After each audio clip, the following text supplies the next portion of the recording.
Facebook a une connaissance exacte de vous, c'est-à-dire de vos peurs, de vos espoirs, de qui vous êtes, de quel âge vous avez, de quelle est votre religion, etc. Et en fonction de ça, il peut faire du ciblage publicitaire. Donc il peut faire un ciblage publicitaire, si par exemple vous avez la calvitie, il va pouvoir vous vendre des produits pour les cheveux, hein, mais si par exemple il voit que vous craignez l'immigration, il va envoyer des messages pour l'immigration. S'il voit que vous êtes contre la fin de vie, par exemple, ou l'euthanasie, il va vous envoyer des messages comme ça précisément. Et donc il va vendre ces données-là, cette connaissance qu'il a de vous, à des tiers pour qu'ils vous ciblent et aillent vous convaincre de ci ou de ça. Donc quand je suis capable, moi, homme politique, de vous cibler, et par exemple, ce qu'a fait Elon Musk aux États-Unis.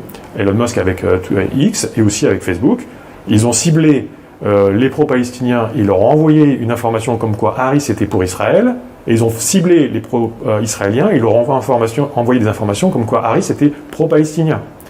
Donc ça veut dire qu'on peut créer de l'information et même de la désinformation, parce que vous êtes ciblé, donc personne ne voit ce que vous faites. Donc vous pouvez dire A existe à quelqu'un, et A n'existe pas à quelqu'un d'autre. Personne ne verra la contradiction. Donc vous ciblez, et donc ça vous donne une force de conviction incroyable, parce qu'en fait vous rentrez déjà dans les convictions des gens, vous connaissez leurs convictions avant même de leur parler, et donc ça vous donne un avantage énorme. Donc quand les plateformes se sont mis à vendre cet avantage à des fins politiques, là ça commence à poser des très gros problèmes. Et c'est ce qui s'est passé aux États-Unis en 2016, c'est ce qui s'est passé aussi en 2020 et 2024, c'est ce qui se passait en France pendant les élections législatives européennes. Et c'est vendu, encore une fois, pendant les européennes, c'était vendu au régime de Vladimir Poutine, avec qui l'Europe quand même est plus ou moins en guerre. Donc,